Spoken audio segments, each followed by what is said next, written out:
Hello दोस्तों, Rigveda institute में आप सभी का स्वागत है। आज इस वीडियो में हम सहायक कुल सचिव की इकाई 6 कंप्लीट करने वाले हैं। ठीक है, इकाई 6 का पार्ट 1 कंप्लीट करने वाले हैं। ठीक है, इससे पहले मैं आपको 7वीं यूनिट पूरी कंप्लीट पार्ट 1, 2, 3, 4 में कंप्लीट करा चुका हूं और जो इकाई 9 है उसके पार्ट 1, 2, 3 में कंप्लीट करा चुका हूं। ठीक है, कुछ वीडियोज़ के मैं ऑब्जेक्टिव भी अपलोड कर चुका हूँ। ठीक है, बाकी जितनी बची हुई हैं उनके भी धीरे धीरे आपको ऑब्जेक्टिव्स मिलती रहेंगी, लेकिन आपकी जो डिस्क्रिप्टिव वीडियो हैं वो मैं लगातार आपके लिए अवेलेबल कराता रहूँगा। और आप लोग जो पीडीएफ की डिमांड कर रहे हैं तो सॉरी, इसके लिए मैं क्षमा चाहता हूँ, क्योंकि मेरे पास क्या है, आपको भी पता है कि इसका सिलेबस आपको मार्केट में नहीं मिल पा रहा है। ठीक है, तो मैं भी इसके लिए थोड़ा थोड़ा इधर उधर से क्या है क्लियर करके चीज़ें और आपको अवेलेबल करा रहा हूँ। तो सो प्लीज़ सॉरी इसके लिए क्षमा चाहता हूँ। लेकिन हाँ, आपके लिए लगातार मैं मेहनत करते रहूँगा। आपको भरोसा दिलाता हूँ कि मैं लगातार पूरी जो 10 यूनिट हैं उनकी वीडियो लाता रहूँगा। ठीक है, तो चलिए वीडियो को स्टार्ट कर लेते हैं। वीडियो को स्टार्ट करने से पहले please subscribe my channel and like share. और आप लोग क्या है साथ में ही क्या करें, चैनल पर कमेंट भी कर दिया करें, जो भी चीज़ें आपको कुछ चीज़ें चाहिए उसके लिए। ठीक है, वो कमेंट कर दिया करें। और प्लीज़, लेकिन मेरा एक ही अंत में कहना रहता है कि आप सब्सक्राइब जरूर करें वीडियो देखने के लिए, क्योंकि मैं आपके लिए लगातार मेहनत कर रहा हूँ। सो हाथ जोड़कर मेरा आपसे निवेदन है कि मेरे चैनल को सब्सक्राइब जरूर करें। तो चलिए वीडियो को स्टार्ट कर देते हैं। और साथ में ऐसा करना है आपको, जो ऑल नोटिफिकेशन बेल आइकन रहती है उसको भी प्रेस कर देना है। तो ठीक है, चलिए स्टार्ट करते हैं। सहायक कुल सचिव इकाई 6। ठीक है, आगे चलते हैं। इसका पार्ट 1 है और जो टॉपिक का नाम है वो टॉपिक का नाम है वित्तीय प्रबंधन की अवधारणा, बजट निर्माण एवं क्रियान्वयन और लोक ऋण एवं अनुदान। ये अपने टॉपिक का नाम है और ये पार्ट 1 है इकाई 6 का। ठीक है, तो आगे चलते हैं। सबसे पहले देख लेते हैं वित्तीय प्रबंधन का अर्थ। ठीक है, वित्तीय प्रबंधन का अर्थ क्या है, तो इसमें आपको कोई खास जानकारी नहीं है। जो हमारा टॉपिक मेनली स्टार्ट होता है वो आपका बजट व्यवस्था से शुरू होगा, लेकिन फिर भी मैं बता देता हूँ। वित्तीय प्रबंधन व्यावसायिक प्रबंधन का एक कार्यात्मक क्षेत्र है। ठीक है, यह संपूर्ण प्रबंधन का ही एक भाग होता है। वित्तीय प्रबंधन उपक्रम के वित्त तथा वित्तीय क्रियाओं के सफल तथा कुशल प्रबंधन के लिए जिम्मेदार होता है। यह कोई उच्च कोटि के लेखांकन अथवा वित्तीय सूचना प्रणाली नहीं होती है। ठीक है, यह फर्म के वित्त से संबंधित पहलुओं पर निर्णय करने तथा नीति निर्धारित करने से संबंधित प्रक्रियाओं का क्या होता है, समूह होता है। इसमें पूंजी, रोकड़ प्रवाह, साख मूल्य एवं लाभ नीतियां, निष्पत्ति नियोजन एवं मूल्यांकन तथा बजटरी नियंत्रण नीतियां एवं प्रणालियां शामिल होती हैं। बजटरी नियंत्रण एवं प्रणालियां प्रमुख रूप से वित्तीय प्रबंधन के क्षेत्र में आती हैं, परंतु ये अन्य विभागों के सहयोग एवं सहमति के बगैर प्रभावपूर्ण ढंग से कार्यान्वित नहीं किए जा सकती हैं। आगे देख लेते हैं। वित्तीय प्रबंधन उपक्रम के व्यापक हितों का प्रतिनिधित्व करता है तथा वह इनके लिए संस्था का रखवाला कुत्ता है। यानी कि जो वित्तीय प्रबंधन है वो क्या है, संस्था का रखवाला कुत्ता है। ठीक है, आगे चलते हैं। वित्तीय प्रबंधन की जो डेफिनेशंस यानी कि परिभाषाएं दे रखी हैं ये बिल्कुल भी आपसे नहीं पूछी जानी है। ठीक है, तो आगे चलते हैं। लेकिन वित्तीय प्रबंधन की क्या विशेषताएं रहती हैं, प्रकृति अथवा विशेषताएं, तो केवल हमको आपको पॉइंट्स देख लेने हैं। बाकी इसकी डिटेल्स क्या है उस पर बिल्कुल भी ध्यान नहीं देना है। लेकिन आप पढ़ना चाहते हो तो थोड़ा मैं आराम से इनको लेके चलूँगा। ठीक है, तो देख लेते हैं। पहला पॉइंट क्या कहता है, व्यावसायिक प्रबंधन का एक अभिन्न अंग है। यानी कि जो वित्तीय प्रबंधन वो क्या है, व्यवसायिक प्रबंधन का क्या है, एक महत्वपूर्ण अभिन्न अंग है। ठीक है, अगले पॉइंट की ओर चलते हैं। अगला पॉइंट है, ये कैसी प्रक्रिया है, तो एक सतत प्रक्रिया है। आपको याद रखना है कैसी प्रक्रिया है, एक सतत प्रक्रिया है। ठीक है, अगला पॉइंट है, ये जो है ना वो वर्णनात्मक कम एवं विश्लेषणात्मक क्या है, अधिक है। यानी कि जो वित्तीय प्रक्रिया है ना वो वर्णनात्मक क्या है, अधिक बहुत कम है, लेकिन विश्लेषणात्मक क्या है, अधिक है। आगे चलते हैं। लेखांकन कार्य से भिन्न, यानी कि लेखांकन कम किया जाता है, उससे क्या है, भिन्न है। केंद्रीयकृत क्या है, स्वभाव, यानी केंद्र की ओर इस व्यवस्था का क्या है, अधिक झुकाव है, इसलिए केंद्रीयकृत स्वभाग है। ठीक है, आगे देख लेते हैं इसका कैसा चित्र है, व्यापक चित्र। उच्च प्रबंधकों के निर्णय में क्या होती है, ये सहायक होती है वित्तीय प्रणाली। उसके बाद अगला है कार्य निष्पत्ति का मापक है ये। उपक्रम के अन्य विभागों से समन्वय आवश्यक है। उपक्रम के अन्य विभागों से क्या है, इसका समन्वय आवश्यक है। आगे चलती हैं। वित्तीय नियोजन, नियंत्रण एवं अनुवर्तन इसके अंतर्गत शामिल किया जाता है। ठीक है, अनुवर्तन का मतलब होता है यहाँ पर फीडबैक। ठीक है, क्या रहता है, फीडबैक रहता है। आगे चलते हैं,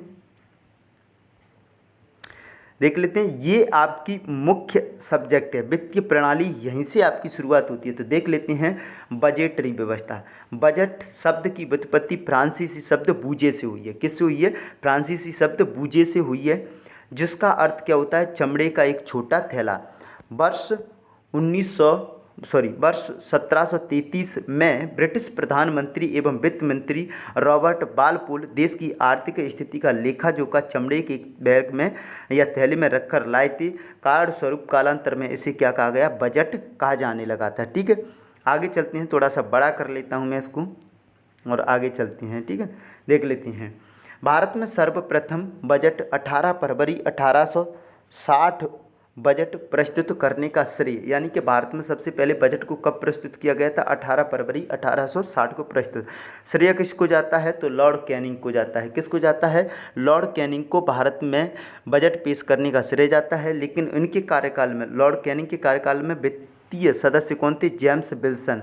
तो ये ध्यान रखना है आपको, जेम्स विल्सन को है, इसलिए श्री जेम्स विल्सन को भारतीय बजट प्रणाली का क्या कहा जाता है, जनक या प्रणेता या पिता कहा जाता है। आगे चलती हैं। भारतीयों की बजट परंपरा की जड़ें 1944 में निर्मित बम्बई प्लान से जुड़ी हुई मानी जाती हैं। इस प्लान की रचना जॉन मथाई, जीडी बिरला और जेआरडी टाटा। तो ध्यान रखना है, बॉम्बे प्लान कब आया था, तो 1944 में आया था। इसकी रचना किसने की थी, तो जॉन मथाई ने की थी, जीडी बिरला ने की थी और जेआरडी टाटा ने की थी। ठीक है, आगे चलती हैं। आगे है 26 नवंबर 1947 को स्वतंत्र भारत का पहला गजट नहीं, स्वतंत्र भारत का पहला बजट किसने पेश किया था, तो आर के षणमुख शेट्टी ने प्रस्तुत किया था। लेकिन वहीं पर आगे हम गणतंत्र दिवस का भी पढ़ेंगे। ठीक है, तो प्रस्तुत किया था। यह मात्र अर्थव्यवस्था की समीक्षा थी, इसमें किसी नए कर का कोई प्रस्ताव नहीं था। यानी कि जो पहला बजट रखा गया था वो एक प्रकार की क्या थी, अर्थव्यवस्था की समीक्षा थी। इसमें किसी भी प्रकार के नए कर का कोई जिक्र नहीं किया गया था या प्रस्ताव नहीं रखा गया था। बजट क्या होता है, तो देख लेते हैं। वेस्टमिंस्टर मॉडल पर आधारित हमारी संसदीय व्यवस्था, तो ये भी आपको याद रखना है, जो हमारी संसदीय व्यवस्था है वो किस मॉडल पर आधारित है, वेस्टमिंस्टर मॉडल पर आधारित है।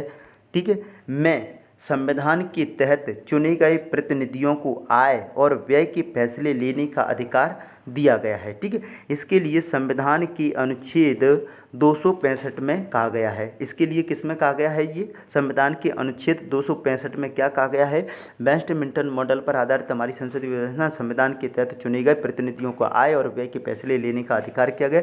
इसके लिए संविधान के अनुच्छेद 265 में कहा गया है कि क्या कहा गया है, कानूनी प्रावधान के बिना कोई भी कर नहीं लगाया जा सकता है और ना ही उसकी क्या की जा सकती है, उगाही की जा सकती है। ध्यान रखना, यानी कि कोई भी बगैर कानूनी प्रावधान के बगैर कोई भी कर नहीं लगाया जाएगा और ना ही उसकी उगाही की जाएगी। अगला अनुच्छेद है 266। ठीक है, इसमें क्या कहा गया है, तो संसदीय अनुमति के बिना कोई भी व्यय नहीं किया जा सकता। उसमें क्या है, कोई नया कर नहीं लगाया जा सकता है और ना ही उसकी उगाही की जा सकती है। यानी कि कर की बात संविधान के अनुच्छेद 265 में की गई है, लेकिन किसी भी प्रकार के व्यय नहीं किए जा सकते हैं और सालाना वित्तीय लेखा जोखा संसद के सामने रखना आवश्यक है। ये किसने में कहा है, अनुच्छेद 266 में कहा है। ठीक है, आगे देख लेते हैं। इसमें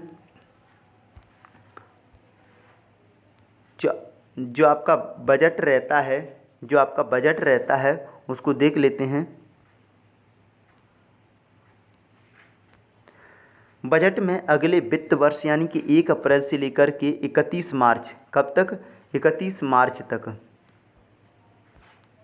थोड़ा सा ये क्या है, प्रॉब्लम कर रहा है। ठीक है, अब देख लेते हैं। बजट में अगले वित्त वर्ष यानी कि 1 अप्रैल से लेकर 31 मार्च तक की अवधि की वित्तीय योजनाएं क्या होती हैं, शामिल होती हैं। इसमें विगत का लेखा जोखा देते हुए आगत की तैयारी का इंतजाम होता है, यानी कि आगे की तैयारी का क्या होता है, इंतजाम। संविधान के अनुच्छेद 112 के अंतर्गत सरकार को हर साल फरवरी में क्या है, अगले वित्त वर्ष के अनुमानित खर्चे आमदनी का ब्यौरा संसद में रखना पड़ता है। ठीक है, आगे चलते हैं।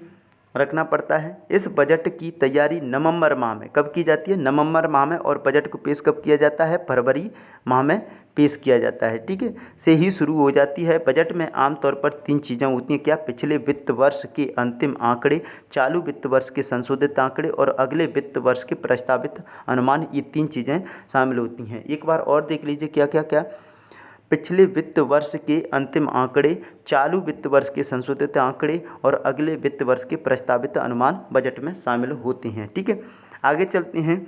बजट की तैयारी के काम में केंद्रीय वित्त मंत्री के अलावा वित्त सचिव, राजस्व सचिव, व्यय सरकार के मुख्य आर्थिक सलाहकार के साथ साथ राजस्व विभाग का टैक्स रिसर्च यूनिट यानी कि TRU क्या है, खास तौर पर, ये खास लिखा हुआ, खास तौर पर जुड़ा रहता है। TRU की विशेष भूमिका रहती है टैक्स लगाने, कम करने या फिर देखो टैक्स लगाने, कम करने या फिर बिल्कुल हटाने का काम यही विभाग करता है। ठीक है, आगे देख लेते हैं। बजट पेश करने के 75 दिन की अवधि के अंदर बजट को पारित करना क्या होता है, आवश्यक होता है। यानी कि आपने बजट आज पेश कर दिया तो इसको 75 दिन के अंदर क्या होना चाहिए, पारित होना चाहिए। ठीक है, तो ये ध्यान रखना है। अब आके ये जो परीक्षा दृष्टि है इसको भी देख लेते हैं, इसमें महत्वपूर्ण पॉइंट रहते हैं। तो जैसे कि पहला पॉइंट है ये वाला देख लेते हैं हम।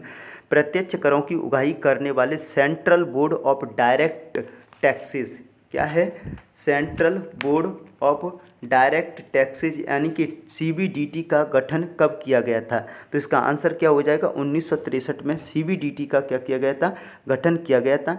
आगे देख लेते हैं। अगला पॉइंट है चुंगी यानी ऑक्ट्रॉय, जो कि एक अप्रत्यक्ष कर है। चुंगी कैसा कर है, अप्रत्यक्ष कर है, आपको ध्यान देना है। चुंगी कैसा कर है, एक अप्रत्यक्ष कर है, और जिसे प्रवेश कर की संज्ञा भी दी जाती है, यानी इसे प्रवेश कर या अप्रत्यक्ष कर भी कहा जाता है। सामान्यतः किसके द्वारा अधिरूपित किया जाता है, तो ये आंसर देना आपको, स्थानीय निकायों द्वारा क्या किया जाता है, अधिरूपित किया जाता है। ध्यान रखना, यहाँ से क्वेश्चन आपके बनने ही बनने हैं एग्जाम में, इसीलिए इस टॉपिक को मैं आसानी से और बहुत अच्छे तरीके से पढ़ाना चाहता हूँ। तो आप भी आसानी से बिल्कुल बगैर पॉज की, बगैर स्किप किए हुए आप वीडियो को पूरे देखें, क्योंकि तभी आपको ये चीज़ें समझ में आएंगी। ठीक है, तो क्या है, CBCT का गठन कब हुआ था, आंसर लगा सकते हो आप, 1963 में गठन हुआ था।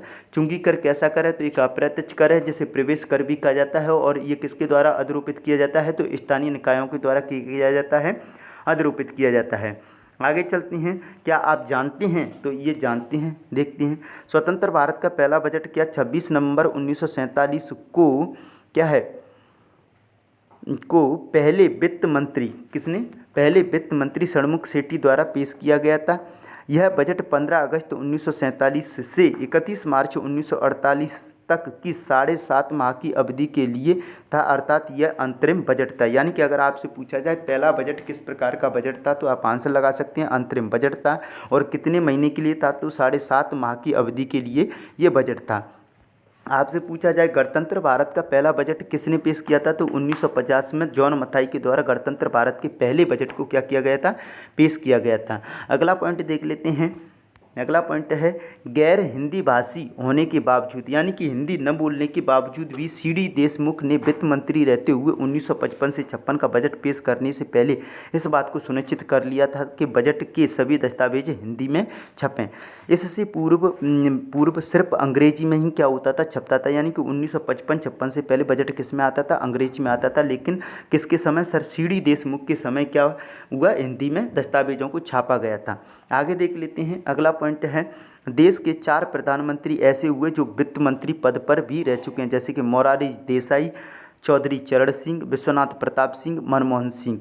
मोरारजी देसाई, चौधरी चरण सिंह, विश्वनाथ प्रताप सिंह और मनमोहन सिंह, ये क्या है, वित्त मंत्री भी रहे हैं भारत के। आगे चलते हैं। प्रधानमंत्री पद पर रहते हुए जवाहरलाल नेहरू, इंदिरा गांधी, राजीव गांधी व इंद्र कुमार गुजराल के पास वित्त मंत्री पद भी रहा है, यानी कि ये प्रधानमंत्री भी रहे और इन्होंने ही अपने पास क्या रखा था, वित्त विभाग को रखा था। आगे चलते हैं। जवाहरलाल नेहरू ने वर्ष 1958-59 का बजट पेश किया, यानी कि अगर आपसे पूछा जाए जवाहरलाल नेहरू ने कब बजट पेश किया था, 1958-59 का बजट पेश किया। और उस बजट को पेश करते हुए उन्होंने घोषणा की कि अगले साल से बजट 28 फरवरी के दिन ही क्या होगा, पेश किया जाएगा। किंतु वित्तीय वर्ष 2017-18 के लिए पहली बार केंद्र सरकार का बजट कब से पेश किया गया, 1 फरवरी 2017 को प्रस्तुत किया गया था। ठीक है, आगे देख लेते हैं। भारत में सबसे ज़्यादा बजट पेश करने वाले वित्त मंत्री कौन हैं, तो मोरारजी देसाई। आपसे पूछा जाए भारत में सबसे अधिक बजट पेश करने वाले वित्त मंत्री कौन हैं, तो मोरारजी देसाई हैं। उन्होंने कुल कितनी बार, 10 बार बजट पेश किया है। आपसे पूछा जाए भारत में सबसे अधिक बजट पेश करने वाले वित्त मंत्री कौन से हैं, तो मोरारजी देसाई है। और अभी मैंने आपको पढ़ाए थे प्रधानमंत्री, तो मोरारजी देसाई, चौधरी चरण सिंह, विश्वनाथ प्रताप सिंह और मनमोहन सिंह ऐसे प्रधानमंत्री हैं जो वित्त मंत्री के पद पर भी रहे थे। लेकिन मोरारजी देसाई ऐसे वित्त मंत्री हैं जिन्होंने सबसे अधिक यानी कि 10 बार बजट को क्या किया था, पेश किया था। आगे चलते हैं। अगला पॉइंट है हेमवंती नंदन बहुगुणा और केसी नियोगी वित्त मंत्री रहने के बावजूद भी क्या है, बजट पेश नहीं कर पाए। कौन, हेमवंती नंदन बहुगुणा और केसी नियोगी। हेमवंती नंदन बहुगुणा और केसी नियोगी वित्त मंत्री रहने के बावजूद भी क्या है, बजट पेश नहीं कर पाए थे, ये ध्यान रखना है। अगला पॉइंट है वित्त मंत्री के रूप में वर्ष 1991 में डॉक्टर मनमोहन सिंह ने देश में आर्थिक उदारीकरण की नीति को लागू करने की क्या की थी, घोषणा की थी। यानी क्वेश्चन यहाँ पर पूछा जाता है आर्थिक उदारीकरण का जनक किसे कहा जाता है, तो डॉक्टर मनमोहन सिंह को क्या कहा जाता है, जनक कहा जाता है। यानी कि liberalisation of the father of India में। ठीक है, इंडिया में किसको क्या कहते हैं, फादर कहा जाता है लिबरलाइजेशन का, यानी कि उदारीकरण का। तो डॉक्टर मनमोहन सिंह को कब किया था, 24 जुलाई 1991 को।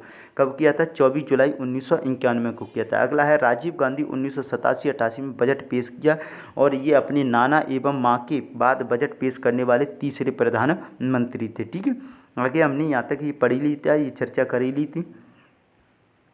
आगे चलते हैं।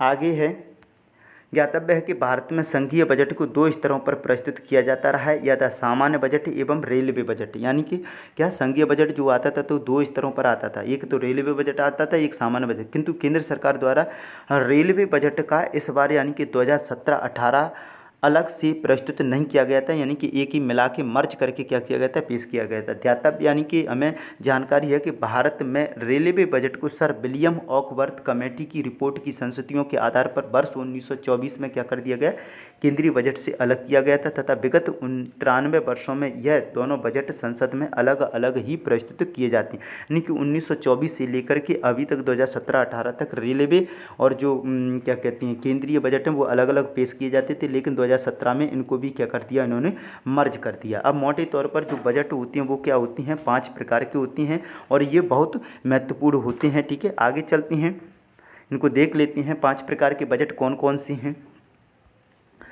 तो जो पहला आपका बजट है वो कौन सा बजट है, पारंपरिक बजट यानी कि ट्रेडिशनल बजट। दूसरा है निष्पादन बजट यानी कि परफॉर्मेंस बजट। तीसरा है शून्य आधारित बजट यानी कि जीरो बेस बजट। चौथा है आउटकम बजट यानी कि आउटकम बजट और जेंडर बजट। यानी 5 प्रकार के ये बजट होते हैं। पारंपरिक बजट क्या होता है ये देख लेते हैं। आज के आम बजट को प्रारंभिक रूप ही क्या है, पारंपरिक बजट है। इस प्रकार के बजट का मुख्य उद्देश्य विधायिका का कार्यपालिका पर वित्तीय नियंत्रण स्थापित करना रहा है। यानी कि विधायिका का कार्यपालिका पर, किसका, विधायिका का कार्यपालिका पर वित्तीय नियंत्रण स्थापित करना रहा है। इसके अनुसार बजट में मुख्यतः वेतन, मजदूरी, यात्रा, मशीनें तथा उपकरण आदि के रूप में किए जाते हैं। ठीक है, चलते हैं आगे। आगे देख लेते हैं, इधर है ये आपका, यदि व्यय मिश्रित मदों में होने वाली आय, तो ठीक है इसको छोड़ दीजिए, इसने कोई ये दिख भी नहीं रहा है। ठीक है, आगे देख लेते हैं निष्पादन बजट। ठीक है, तो ये निष्पादन बजट में ये जो मैं आपको दिखाने वाला हूँ ये बहुत महत्वपूर्ण है। ठीक है, क्या ये इतना देखिए कौन, हाँ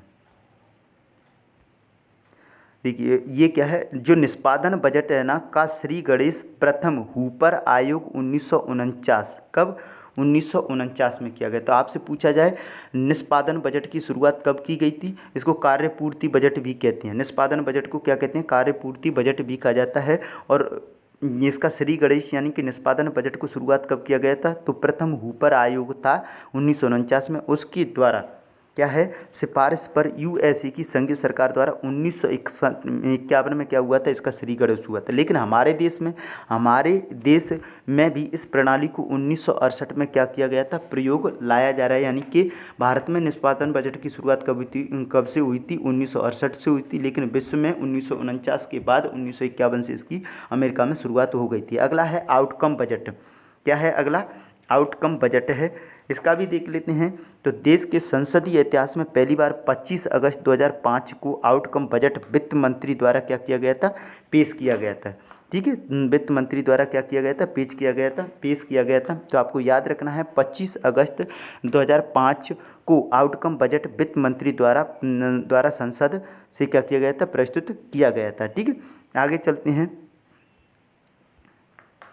ये देख लेते हैं। ये जो परीक्षा दृष्टि से ये बहुत महत्वपूर्ण रहती हैं। भारतीय संविधान सरकार को किस अनुच्छेद के तहत सार्वजनिक बजट बनाने की अधिकारिता प्रदान करती है, आंसर आएगा आपको 112 के तहत ये अधिकारिता प्रदान करती है। आगे देख लेते हैं, वित्त मंत्री किस विधेयक द्वारा नए करों के रोपण, वर्तमान कर ढांचे में सुधार या उसी रूप में अनुमेय करने का प्रस्ताव रखते हैं, तो वित्त विधेयक द्वारा। कौन सा कर संसद में वित्त विधेयक की प्रस्तुत होते ही तत्काल प्रभाव से लागू हो जाता है, तो प्रत्यक्ष कर है ऐसा। संविधान के किस अनुच्छेद में धन विधेयक को परिभाषित किया गया है, तो अनुच्छेद 110 में संविधान की में क्या है, धन विधेयक को परिभाषित किया गया है। धन विधेयक किस सदन में प्रस्तुत किया जाता है, तो राष्ट्रपति के अनुमोदन पर केवल लोकसभा में। तो आपसे पूछा जाए धन विधेयक कहाँ पेश किया जाता है, तो राष्ट्रपति के अनुमोदन से केवल लोकसभा में प्रस्तुत किया जाता है। अगला है उच्च सदन अर्थात राज्यसभा को धन विधेयक के संबंध में क्या अधिकारिता प्राप्त है। राज्यसभा न तो धन विधेयक को रद्द कर सकती है और ना ही संशोधन कर सकती है। उसे 14 दिन के भीतर विधेयक को लौटाना होता है, अन्यथा वह पारित हुआ मान लिया जाता है। ठीक है, अगला है विनियोग विधेयक किस सदन में प्रस्तुत होता है, तो आंसर आएगा केवल लोकसभा में। विनियोग विधेयक केवल कहाँ पर प्रस्तुत होता है, तो केवल लोकसभा में प्रस्तुत होता है। अगला पॉइंट है, भारत में अंतरिम अथवा निष्पादन बजट सर्वप्रथम कब प्रस्तुत किया गया था, तो अंतरिम या निष्पादन बजट सबसे पहले 1953-54 एवं 1968-69 में पेश किया गया था। ये अगला है, प्राक्कलन समिति की अध्यक्षता कौन करता है, तो विपक्षी दल का कोई भी सदस्य। प्राक्कलन समिति की अध्यक्षता कौन करता है, तो विपक्षी दल का कोई भी सदस्य प्राक्कलन समिति की अध्यक्षता करता है। ठीक है, ये अपना ये कंप्लीट हो गया। आगे चलते हैं, परीक्षा दृष्टि काफ़ी महत्वपूर्ण है, देख लेते हैं परीक्षा दृष्टि को और भी। ये जो आपके पॉइंट हैं, जैसे परीक्षा दृष्टि, तो कब से भारत में सार्वजनिक व्यय को योजना एवं गैर योजना व्यय में विभक्त किया गया था। योजना एवं गैर योजना व्यय में विभक्त किया गया, तो आंसर हो जाएगा 1987-88 के बजट से, यानी कि वर्ष 2017 बजट से इसको क्या कर दिया गया, समाप्त कर दिया गया। रक्षा व्यय, अनुदान एवं ब्याज भुगतान को किस व्यय में शामिल किया गया है, तो राजस्व गैर योजना व्यय में शामिल किया गया। भारत में शून्य आधारित बजट सर्वप्रथम किसने प्रस्तुत किया था, तो आंसर आएगा किसने, राजीव गांधी ने। ठीक है, किसने प्रस्तुत किया शून्य आधारित बजट को सर्वप्रथम भारत में, तो राजीव गांधी जी ने प्रस्तुत किया था। प्रगतिशील कर किसे कहते हैं, तो जिनमें कर की दर में वृद्धि होती रहती है, जैसे आयकर, यानी कि ऐसे कर जिनमें हमेशा क्या रहती है, वृद्धि रहती है, वो प्रगतिशील कर कहलाते हैं। और प्रतिगामी कर क्या है, तो वह कर जिसमें कर का आधार बढ़ने पर कर की दर कम हो जाती है। इसका बोझ धनी व्यक्ति की अपेक्षा गरीब पर क्या पड़ता है, अधिक पड़ता है। तो आपसे पूछा जाए कौन सा कर है जिसका बोझ धनी व्यक्ति की अपेक्षा गरीब पर अधिक पड़ता है, तो वो प्रतिगामी कर है। कौन सा, प्रतिगामी कर है। ठीक है, प्रगतिशील कर जो हमेशा बढ़ते रहते हैं और जो घट जाते हैं वो क्या कहलाते हैं, प्रतिगामी कर। किस व्यय को विकासात्मक व्यय भी कहा जाता है, तो पूंजीगत व्यय को क्या कहा जाता है, विकासात्मक व्यय भी कहा जाता है। अगला है मुद्रास्फीति के समय किस प्रकार का बजट अपनाना चाहिए, तो अधिशेष बजट यानी कि सरप्लस बजट अपनाना, यानी सरप्लस बजट यहाँ पर होता है छोटे छोटे बजट अपन को क्या करने चाहिए, तैयार करने चाहिए मुद्रास्फीति के समय पर। ठीक है, आगे चलते हैं। मुद्रास्फीति के समय किस, तो अधिशेष बजट हो गया। अर्थव्यवस्था में मंदी अथवा बेरोजगारी की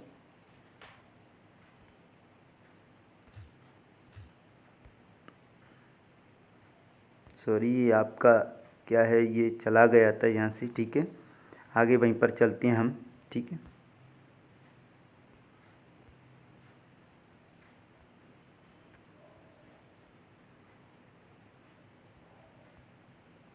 ठीक है, यहीं पर है आपका, यहाँ चलते हैं, ठीक है। क्या था अपना, मुद्रास्फीति के समय किस प्रकार का बजट अपनाना चाहिए, तो आंसर क्या हो जाएगा, अधिशेष बजट हो जाएगा, ठीक है। यानी कि अर्थव्यवस्था में मंदी अथवा बेरोजगारी की समस्या के समाधान हेतु किस प्रकार का बजट अपनाना चाहिए। अर्थव्यवस्था में जब मंदी चल रही हो या बेरोजगारी की समस्या, तो घाटे का बजट यानी कि डिफिसिट बजट अपनाना चाहिए। राजकोष की घाटे का कुप्रभाव क्या है, तो मुद्रास्फीति का बढ़ना एवं सरकार के ऋण भार में वृद्धि। अगला है जीरो बेस बजटिंग सिद्धांत के प्रतिपादक कौन है, तो पीटर पायर हैं। कौन है, Peter Pyhrr zero base budgeting सिद्धांत के कौन है, प्रतिपादक हैं। आपसे पूछा जाए जीरो बेस बजटिंग सिद्धांत के प्रतिपादक कौन थे, तो आंसर आएगा पीटर पायर इस सिद्धांत के प्रतिपादक थे। आगे अगली भी परीक्षा दृष्टि से बहुत महत्वपूर्ण है, देख लेते हैं।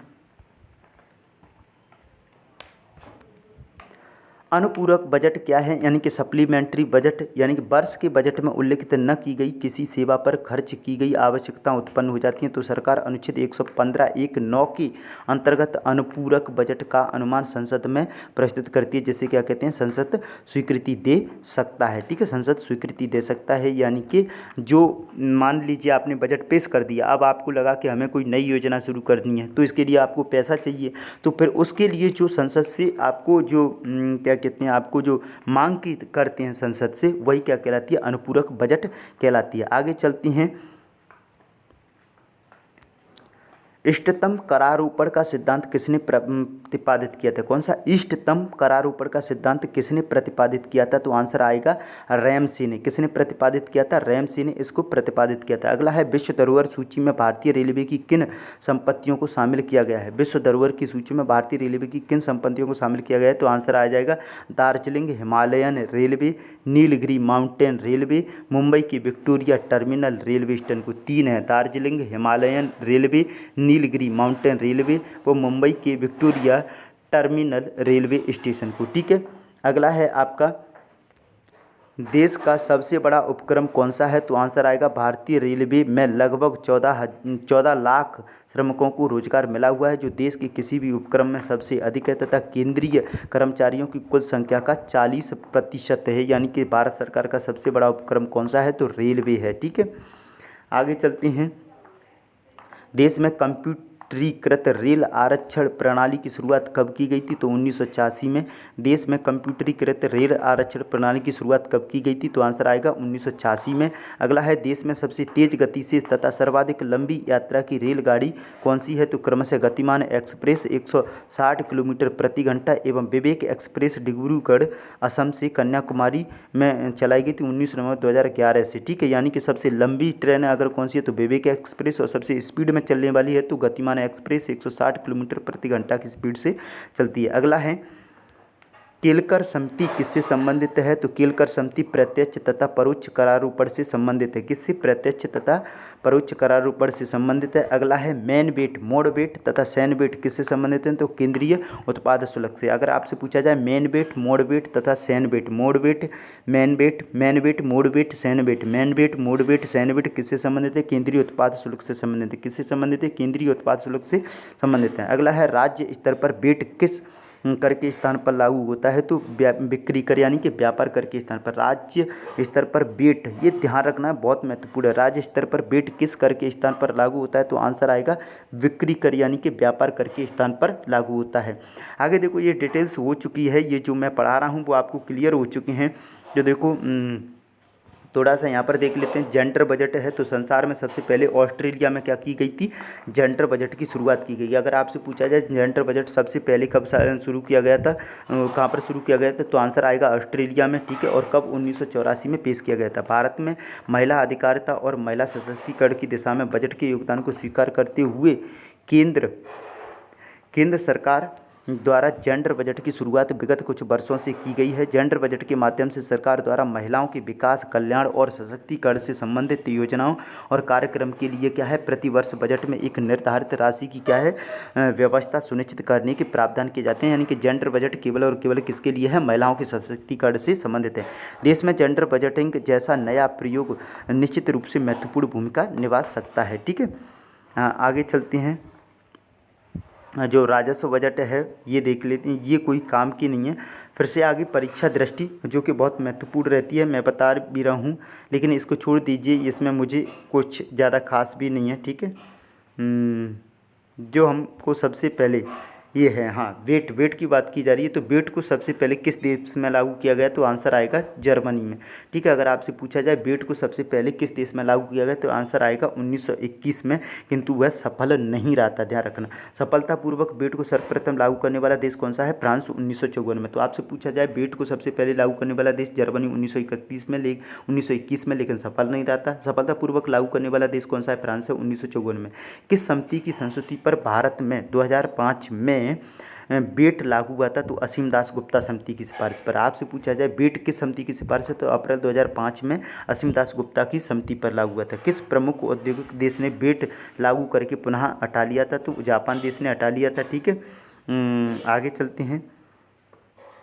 चलते हैं। ये पूछ रहा है लोक लेखा तथा आकलन समितियों में कितने सदस्य होते हैं, तो लोक लेखा में 22 सदस्य होते हैं एवं आकलन समिति में कितने होते हैं, 30 सदस्य होते हैं। अब ये जो आपके दिख रहे हैं केंद्र सरकार के प्रत्यक्ष कर, केवल प्रत्यक्ष कर कौन से कर होते हैं, प्रत्यक्ष कर वे कर होते हैं जिनको वही व्यक्ति देता है जिस पर ये लगाए जाते हैं, उन्हें हम क्या कहते हैं, प्रत्यक्ष कर कहते हैं। और ये कौन कौन से हैं, तो देखिए ये बहुत महत्वपूर्ण है, वो पूछ सकता है कौन सा कर प्रत्यक्ष कर है या नहीं है। सॉरी, आयकर, इनकम टैक्स, निगम कर, व्यय कर, संपत्ति कर, पूंजी लाभ कर, लाभांश कर, ब्याज कर, उपहार कर, अस्थि कर। एक बार और देख लेते हैं, आयकर, निगम कर, व्यय कर, संपत्ति कर, पूंजी लाभ कर, लाभांश कर, ब्याज कर, उपहार कर, अस्थि कर, fringe benefit tax, banking case transaction tax. आगे है आपका लाभांश वितरण कर, प्रतिभूति व्यापार कर और कमोडिटीज ट्रांजैक्शन टैक्स। ठीक है,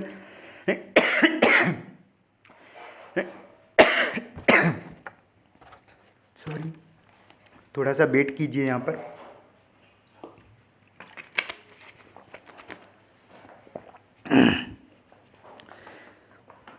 आगे चलते हैं गार।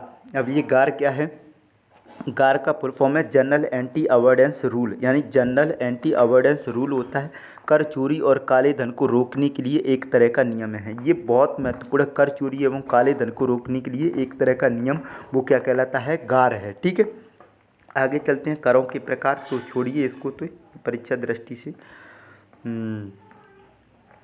जो आपके जो महत्वपूर्ण है वही चीज़ हम क्लियर करेंगे। तो चलती हैं राज्य सरकार के प्रत्यक्ष कर। राज्य सरकार के प्रत्यक्ष कर भू राजस्व कर, कृषि आयकर, होटल प्राप्तियों पर कर, व्यवसाय कर, अचल संपत्तियों पर कर, यानी कि गैर शहरी, ठीक है, गाँव को छोड़ करके ये गैर शहरी हैं। ठीक है, रोजगारों पर कर, पथ कर। एक बार और देख लेते हैं, भू राजस्व कर, कृषि आय कर, होटल प्राप्तियों पर कर, व्यवसाय कर, अचल संपत्तियों पर कर, रोजगारों पर कर और पथ कर। ये सब कौन लेता है, राज्य सरकार के प्रत्यक्ष कर है।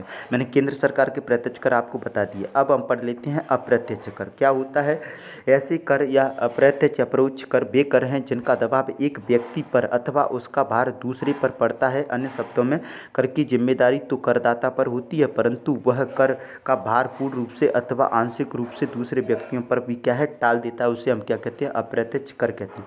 केंद्र सरकार एवं राज्य सरकार के देख लेते हैं कौन कौन से हैं। केंद्र सरकार के अप्रत्यक्ष कर कौन है, कस्टम ड्यूटी यानी कि सीमा शुल्क, ठीक है, केंद्रीय उत्पाद शुल्क यानी कि यूनियन एक्साइज ड्यूटी, सेवा कर यानी कि सर्विस टैक्स, केंद्रीय बिक्री कर, ठीक है, और केंद्रीय व्यापार कर, ये सब कौन से हैं? केंद्र सरकार के अप्रत्यक्ष कर हैं। सीमा शुल्क, केंद्रीय उत्पाद शुल्क, सेवा कर, केंद्रीय बिक्री कर, केंद्रीय व्यापार कर। राज्य सरकार के अप्रत्यक्ष कर कौन है? तो ये व्यापार कर यानी कि बिक्री कर कैसा है? एक अप्रत्यक्ष कर है और कौन लगाती है?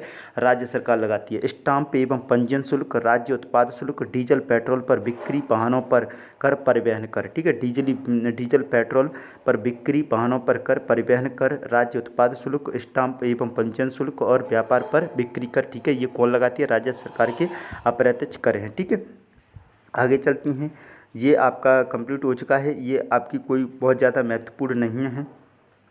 ठीक है, इसके बाद ये भी आपका कोई ज़्यादा खास नहीं है क्योंकि बजट पूछा है आपने, पूंजी बजट, ये इतना भी डिटेल्स नहीं जाएगा, आपको देखना है। ठीक है, तो चलते हैं। जो आपके लिए महत्वपूर्ण है वही मैं आपको क्लियर कराऊंगा। ठीक है, ऐसे नहीं कि आपको वैसे ही फालतू चीज़ें पढ़ा दी जाएं। ठीक, चलते हैं। मेरे हिसाब से हाँ, ये केंद्र राज्य वित्तीय संबंध ये आपका बहुत महत्वपूर्ण है। बजट से जो जितने भी रिलेटेड क्वेश्चन थे वो मैंने आपको क्लियर करा दी हैं। आप पुराना पेपर 2018 का एमपीपीएससी आयोग से क्या है डाउनलोड करके आप देख भी सकते हैं। बजट से जो सारे क्वेश्चन मैंने बताए हैं शायद उसी में से हों। ठीक है, लेकिन केंद्र और राज्य वित्तीय संबंध हैं, ये हमारा टॉपिक बहुत महत्वपूर्ण हो जाता है। तो 3 प्रकार के क्या होते हैं? संबंध होते हैं। विधायी संबंध, प्रशासनिक संबंध, वित्तीय संबंध होते हैं। अब देख लेते हैं क्या है। भारतीय संविधान के अनुच्छेद 264 से लेकर के 293 में केंद्र एवं राज्य सरकारों के वित्तीय संबंधों की क्या है स्पष्ट व्याख्या की गई। कहाँ से? 264 से लेकर के 293 में केंद्र एवं राज्य सरकारों के वित्तीय संबंधों की क्या की गई है? स्पष्ट व्याख्या की गई है। ठीक है, आगे देख लेते हैं केंद्र और राजस्व का विवरण। तो ये कोई खास नहीं है। ठीक है, आगे चलते हैं। जो चीज़ महत्वपूर्ण है वही मैं आपको क्लियर कराऊंगा। ठीक है, जो चीज़ बहुत महत्वपूर्ण है वही मैं आपको क्लियर कराने वाला हूँ, ये आपको याद रखना है। यहाँ से कर विभाजन, ये यहाँ से क्या है बहुत महत्वपूर्ण हो जाती हैं। ठीक, कर विभाजन। तो संविधान के अनुच्छेद 268 में उन करों का उल्लेख किया गया है जो केंद्र द्वारा लगाई जाती हैं। तो ध्यान रखना, केंद्र द्वारा लगाए जाने वाले करों का उल्लेख संविधान के अनुच्छेद में किस में किया गया है? तो अनुच्छेद 268 में। अनुच्छेद 269 में किसका उल्लेख किया गया है? उन करों का विश्लेषण किया गया है जो केंद्र सरकार द्वारा लगाए और एकत्रित किए जाते हैं, परंतु जिनसे प्राप्त समस्त राजस्व राज्य को सौंप दिया जाता है। यानी कि ऐसे कर जिनको लगाती तो केंद्र सरकार है और उनको एकत्रित भी कौन करती है? केंद्र सरकार, लेकिन सौंप किसको देती है? राज्य सरकारों को। तो ये कौन से में? अनुच्छेद 269 में। लेकिन केंद्र सरकार द्वारा लगाए जाने वाली करों के बारे में 268 में दिया गया है। ठीक है, आगे चलते हैं। अनुच्छेद 270 कोई खास नहीं है। अनुदान, ठीक है, आपको ये जो फैक्ट है वही रट लेना है। सहायता अनुदान संविधान के अनुच्छेद किस में? 275 में है। आपसे पूछा जाए कि आपको अनुदान के बारे में, सहायता अनुदान के बारे में कहाँ पर दिया गया है? तो अनुच्छेद 275 में। देख लेते हैं अब ये क्या होता है। ठीक है, अनुसार संसद को यह अधिकार दिया गया है कि भारत की संचित निधि से राज्यों को सहायता अर्थ अनुदान प्रदान कर सकती है। यानी कि राज्यों को अनुदान किस अनुच्छेद के तहत देता है केंद्र सरकार? तो अनुच्छेद 275 के तहत देता है। ठीक है, आगे देख लेते हैं। भारत की सहायता प्रदान कर सकती है। सहायता अर्थ अनुदान द्वारा विभिन्न राज्यों के बीच विद्यमान संसाधन असमानताओं को घटाया जा सकता है। ठीक है, घटाया जा सकता है। संविधान के अनुच्छेद 282 के अनुसार यह प्रावधान है कि केंद्र सरकार किसी सामाजिक कार्य हेतु अनुदान प्रदान कर सकती है। आपसे पूछा है किसी सामाजिक कार्य हेतु केंद्र सरकार किस अनुच्छेद के तहत अनुदान प्रदान करेगी? तो अनुच्छेद 282 के तहत। ठीक है, राज्यों की बढ़ती हुई जरूरतों के कारण सहायता अनुदानों का महत्वपूर्ण स्थान हो गया। यह अनुदान वित्त की कमी के अतिरिक्त और गैर योजनागत कार्यों के लिए होते हैं। ठीक है, गैर योजनागत कार्य। आगे चलते हैं। परीक्षा की दृष्टि से महत्वपूर्ण तो देख लेते हैं। वित्त आयोग किस प्रकार की संस्था है? तो अगर आपसे पहला क्वेश्चन तो ये पूछा जाए तो मैं बता देता हूँ वित्त आयोग का गठन किस संविधान संशोधन के किस अनुच्छेद में किया गया है? तो संविधान के अनुच्छेद 280 में वित्त आयोग का क्या किया गया है? वर्णन किया गया। यानी वित्त आयोग का गठन किसके तहत किया गया है? अनुच्छेद 280 के तहत किया गया है। ठीक है, तो ये बस छोड़ दीजिए। और वित्त आयोग किस प्रकार की संस्था है? तो एक अर्थ न्यायिक संस्था है। किस प्रकार की संस्था है? एक अर्थ न्यायिक संस्था है। अर्थ न्यायिक संस्था है। ठीक है, आगे चलती हैं। आगे देख लेते हैं, सर्वप्रथम किस वित्त आयोग ने पंचायतों और स्थानीय निकायों को वित्तीय सहायता देने के लिए राज्यों को समेकित निधि बढ़ाने का सुझाव दिया था? तो ये ध्यान रखना, पंचायतों और स्थानीय निकायों को वित्तीय सहायता देने के लिए राज्यों को समेकित निधि बढ़ाने का सुझाव किस वित्त आयोग ने दिया था? तो 11वें वित्त आयोग ने दिया था। ठीक है, 15वें वित्त आयोग की अवधि कितनी है? 2021 से 26 की अवधि के लिए अनुशंसित धनराशि में सर्वाधिक हिस्सा किसका है? तो स्थानीय निकाय अनुदान का है। किसका है? स्थानीय निकाय अनुदान का है। ठीक है, आगे चलते हैं।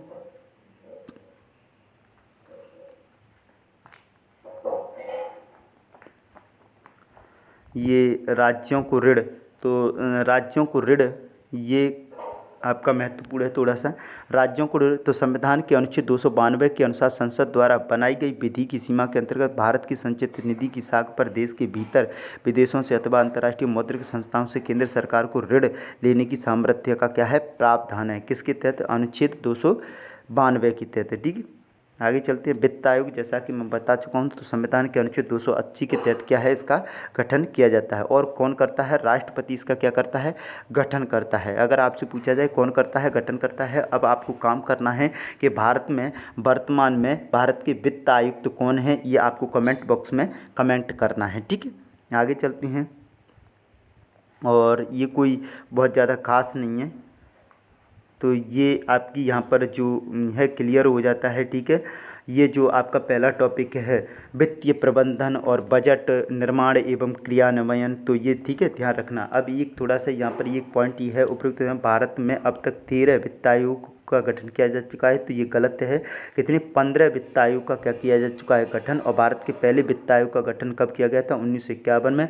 और इसकी अध्यक्षता किसके द्वारा की गई थी? तो भारत के पहले वित्त आयुक्त तो कौन है? केसी न्योगी हैं। और आपको कमेंट बॉक्स में कमेंट करना है कि वर्तमान में भारत के वित्त आयुक्त कौन है? पहले वित्त आयुक्त तो आपके कौन थे? केसी न्योगी थे। लेकिन मैं बता भी देता हूं, तो आपको 15वें वित्त आयोग के वित्त आयुक्त कौन है? एन.के. सिंह हैं। 14वें देख लेते हैं, डॉक्टर वाई बी रेड्डी हैं। 13वें के विजय केलकर हैं। ठीक है, 13वें के विजय केलकर, 14वें के डॉक्टर वाई बी रेड्डी, 15वें के हैं एन.के. सिंह, और 12वें के कौन थे? सी रंगराजन। और पहले के कौन थे? केसी न्योगी। पहले वित्त आयोग के अध्यक्ष कौन थे? केसी न्योगी थे। ठीक है, कौन थे? केसी न्योगी थे। ठीक है, तो ये आपका क्या है, जो बजट वाला टॉपिक है, यूनिट 6 का जो बजट वाला टॉपिक है वो क्या है? महत्वपूर्ण है एग्ज़ाम की दृष्टि से। और ये मैंने आपको कंप्लीट करा दिया है। ठीक है, और जितना भी मैंने पढ़ाया है वो आपको क्या है? कंप्लीट कर लेना है, क्योंकि इसके अलावा आपका क्या है, इसमें कुछ मुझे महत्वपूर्ण नहीं लगा। ठीक है, ये क्वेश्चन दे रखा है, सेवा कर में सबसे कम हिस्सा पाने वाला राज्य कौन सा है? तो सिक्किम हिस्सा है। तो ये छोड़ दीजिए, क्योंकि ये करंट की बातें हैं, ये नहीं आएंगी। ठीक है, तो वीडियो देखने के लिए धन्यवाद। जय हिंद, जय भारत।